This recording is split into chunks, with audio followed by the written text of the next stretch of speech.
Our next question comes courtesy of our debate co-sponsors tonight, that's AARP Maine.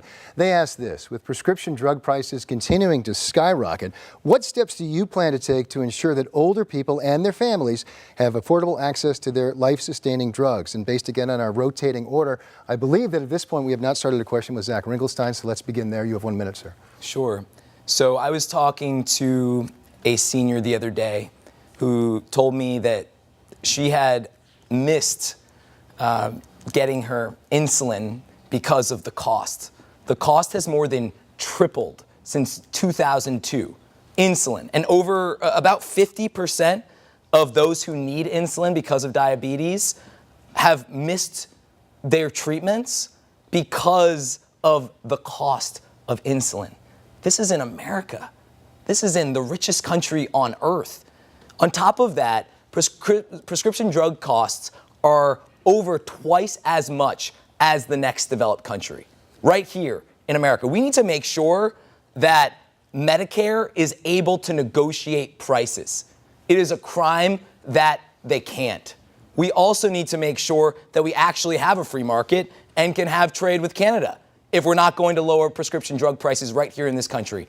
And finally, I am the only person in this race who supports Medicare for all. Healthcare is a human right, and no one should be denied basic access for healthcare or for prescription drugs. All right, thank you. Same question to you, Senator King, on the question from our friends at the AARP Maine about prescription drugs. It's a great question because this is really a tremendous issue for everyone. I met with a group in South Portland a couple of weeks ago, and the fellow had a vial. He was a diabetic, and his vial of insulin cost $40 10 years ago, and today it costs $400. And it's essentially the same product. What's going on? Number one, Medicare should be able to negotiate a volume discount. The law that passed in 2005 providing the drug discount under Medicare prohibited negotiation, which is just crazy. One of the first bills I signed on to was to allow that, and as I mentioned before, that would save the taxpayers $25 billion a year. We should be able to import from Canada. I'm a co-sponsor of a bill on that. They have to be proven safe, but that's an important piece of it. Prices should be disclosed so people know when you see those fancy ads, they know what the price is.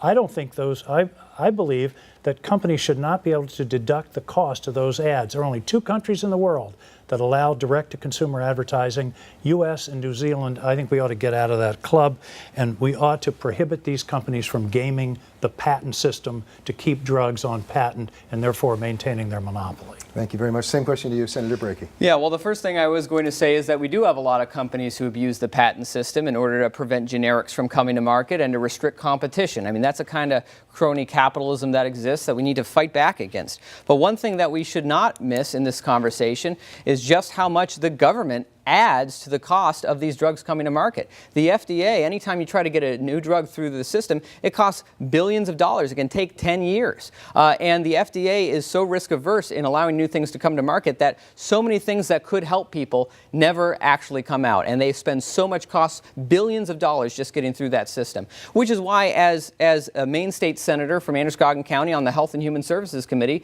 I ushered through right to try legislation to allow terminally ill patients the right to try non-FDA approved medications when they're trying to save their lives if they've exhausted all the available options. At the end of the day, when you're trying to save your own life, you should be able to make your own decision working in conjunction with your doctor as to what you're trying, and government shouldn't stand in your way.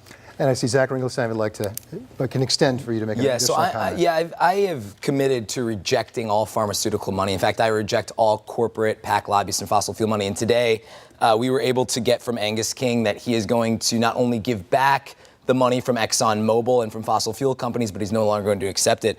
Now, Angus, you take money from pharmaceutical companies. Will you do the same, make the same commitment on that? No, because nobody's bought my vote, and if you listen to those things I all listed, if anybody thinks they made a good investment, they made a big mistake, because I'm supporting everything that the pharmaceutical industry opposes. So, but you don't support Medicare for all?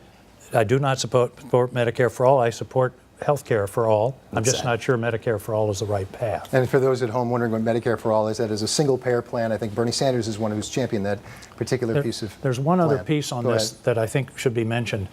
A lot of the research that underlies some of these drug developments comes from the U.S. government. We spend billions of dollars on medical research, biomedical research around the country. I believe that if the research that's supported by the taxpayers contributes to the creation of a new drug, there should therefore be a benchmark of the world price, not whatever they want to charge here in the United States.